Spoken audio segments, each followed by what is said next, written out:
Bienvenidos, amigos. Normalmente, nos limitamos a evaluar las capacidades de un carro de combate según sea su movilidad, por su blindaje y por la potencia de su cañón principal, aunque realmente las características a ser analizadas son más complejas y variadas. Un carro de combate con buena movilidad, buen blindaje y un potente cañón, que podríamos considerar bueno a primera vista, puede tener un desempeño pobre en el campo de batalla, debido a las demás características que no solemos analizar. Es difícil que un carro de combate reúna con excelencia todas las características que veremos a continuación, pero los vehículos que aglutinaron el mayor número de estas características deberían ser considerados los mejores del conflicto. Vehículos famosos como el T-34-76 soviético o el Tiger alemán tuvieron importantes fallas, que, aun y así, no restaron valor a sus respectivas e importantes aportaciones al conflicto. El primer factor del conocido trinomio es la movilidad. Dentro de esta tenemos que evaluar la movilidad táctica y la operacional.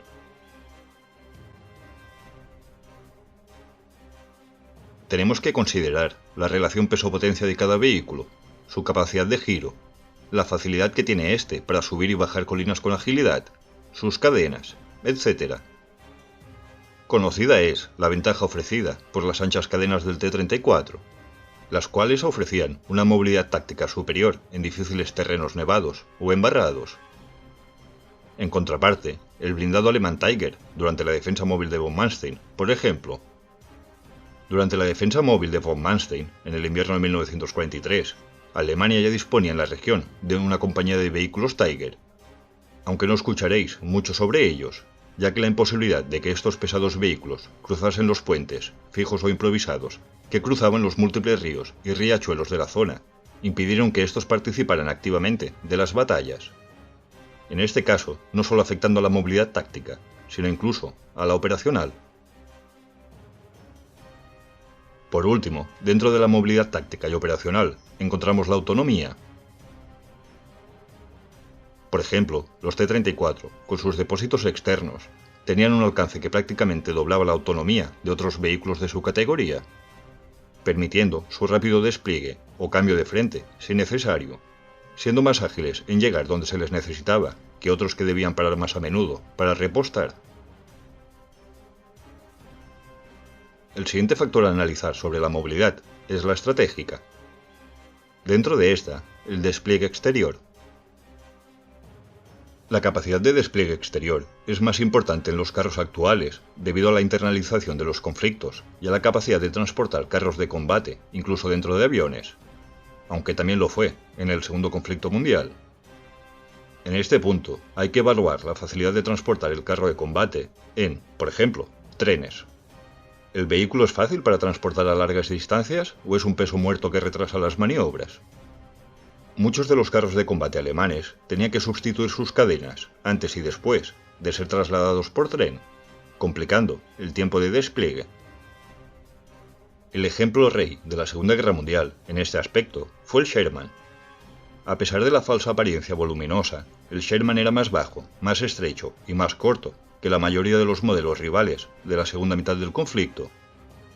Una anatomía que favorecía su transporte por tren y por barco.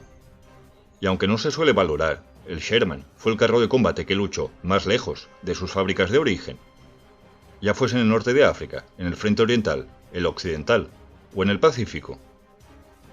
El Sherman fue un buen vehículo para el mayor transporte estratégico del conflicto. El segundo punto del trinomio es la protección. Aquí entra tanto la capacidad del vehículo de protegerse de un ataque enemigo, como incluso de evitarlo. El punto más obvio y conocido de este aspecto es el blindaje, su fiabilidad, espesor, inclinación u otros aspectos que pueden proteger al vehículo de un impacto directo. Aunque cuando el blindaje no ha sido suficiente para detener el ataque, hay que tener en cuenta otros aspectos y cualidades del vehículo. La primera de ellas hace referencia al almacenamiento de la munición, que, a su vez, entra dentro de los efectos postpenetración que veremos a continuación. El blindaje no ha sido suficiente para detener el disparo enemigo. ¿La munición está ubicada en una zona idónea? ¿Está protegida o va a detonar con facilidad? En este caso, el ejemplo idóneo, y que muestra las dos caras de la moneda, es el tanque estadounidense Sherman. Sus tripulaciones, imprudentemente, solían acumular en exceso la munición dentro de la torreta del vehículo para tenerla más a mano cuando fuese necesario. Esto solo hacía que detonase y que se incendiase con facilidad cuando un proyectil impactaba en la zona central del vehículo. Corregido esto, además, el Sherman fue el único vehículo del conflicto que dispuso de almacenamiento húmedo de la munición, reduciendo drásticamente la posibilidad de que ésta detonase y o se incendiase. En los efectos postpenetración, además de la munición, entran otros aspectos de diseño, como la capacidad de que los sistemas continúen funcionando correctamente en los diferentes compartimentos internos, a pesar de los daños. Otro aspecto que no se suele valorar es la capacidad de evacuación. En este punto, uno de los mejores vehículos fue el Sherman. Con múltiples y amplias trampillas y escotillas de abertura fácil, rápida e incluso automática. Es fácil ver incluso a dos tripulantes asomarse por la amplia escotilla del comandante.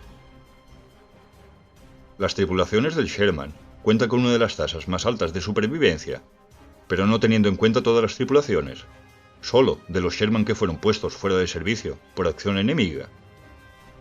Incluso las propias tripulaciones no valoraron este aspecto. En 6 meses, de Normandía y hasta Alemania, no era extraño que una misma tripulación utilizase 2, 3 o más Shermans diferentes, cuando el suyo era inutilizado, dándoles la sensación de que sus vehículos no aguantaban, pero por lo menos no perecían en su primer y único vehículo, pudiendo así Estados Unidos continuar disponiendo de tripulaciones con experiencia en el frente, reemplazando lo más fácil de reemplazar, lo material. Hay muchos ejemplos de tripulaciones de Sherman quejándose que perdían sus vehículos, pero al parecer no tenían en cuenta que no perdían sus vidas, junto con este.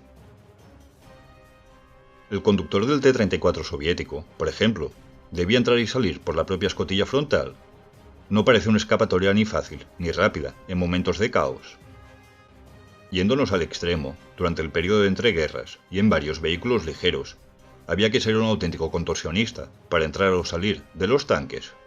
Pocas posibilidades de combatir otro día, si se era alcanzado.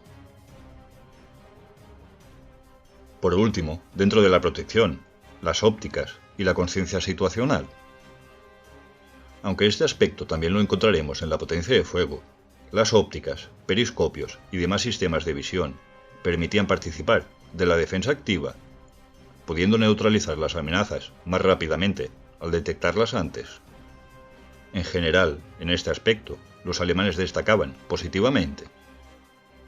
Una torreta para 3 tripulantes y con el comandante destinado a analizar la situación y con su propia cúpula de comandante, permitía tener una conciencia de la situación mucho mejor que aquellos vehículos que no disponían de esta.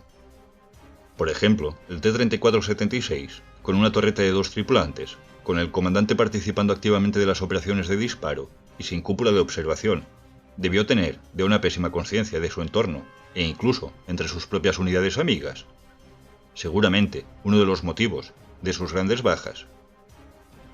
Con el T-34-85 ya se optimizó esta cualidad, con una torreta de 3 tripulantes, con el comandante disponiendo de menos tareas a realizar y con una cúpula de observación. Ya las ópticas de disparo, siendo las del vehículo Stuck una de las que más aumentos disponía, permitían poder detectar y neutralizar la amenaza antes de ser atacados, siendo así un sistema de defensa. Detectar antes al enemigo y poder disparar primero aumentaba las posibilidades de supervivencia. Ya en el último apartado del trinomio, la potencia de fuego, entra, como acabamos de mencionar, la calidad y disponibilidad de ópticas y sistemas para ser consciente de las posibles amenazas o situaciones del entorno. El calibre de la munición, obviamente, va a determinar la capacidad de neutralizar o de no poder neutralizar ciertas amenazas. En la munición es tan importante el tipo como su almacenaje. Según el tipo de munición, determina su eficiencia dependiendo del objetivo a ser neutralizado. Por ejemplo, en general, la munición anticarro soviética solía disponer de una mayor cantidad de explosivo, lo que aumentaba la capacidad postpenetración, pero a su vez, en detrimento, al disminuir la masa sólida del proyectil, perdía algo de capacidad de perforación. El almacenaje de la munición también es crucial. ¿Es fácilmente accesible para el cargador y se dispone de la suficiente para tener una cadencia de disparo elevada? Aquí también entra la ergonomía y el factor cansancio de las tripulaciones encargadas del armamento. Una torreta espaciosa como la del King Tiger aumentaba la cadencia de disparo sin agotar prematuramente al cargador. Por el contrario, la estrecha torreta del IS-2, además de la pesada munición, aumentaba drásticamente la posibilidad de agotamiento de su operador, y con ello la disminución, aún más, de la cadencia de disparo. Dentro de la ergonomía, también hay que evaluar la depresión del cañón e incluso la velocidad de giro de la torreta, afectando la capacidad de disparo y con ello, a su vez, a la protección del propio vehículo y su tripulación. Por último, quizás, el aspecto más importante, nada de lo anterior es útil si el carro de combate no es fiable. Un tanque de complejidad mecánica conlleva más pérdidas por tener que abandonar el vehículo, o que éste esté habitualmente en mantenimiento en lugar de combatir, además de tener que disponer de amplios equipos técnicos para mantenerlo operativo. Es muy difícil que un único vehículo de la Segunda Guerra Mundial reúna todos estos aspectos. Algunos destacan más en un apartado o en otro, pero aquellos que dispusieron de un mejor balance entre todas estas características fueron y deberían considerarse los mejores. Si nos limitamos a analizar la movilidad, el blindaje y la potencia de fuego, podemos llegar a conclusiones erróneas. Suscríbete, dale like si te ha gustado el vídeo y hasta pronto.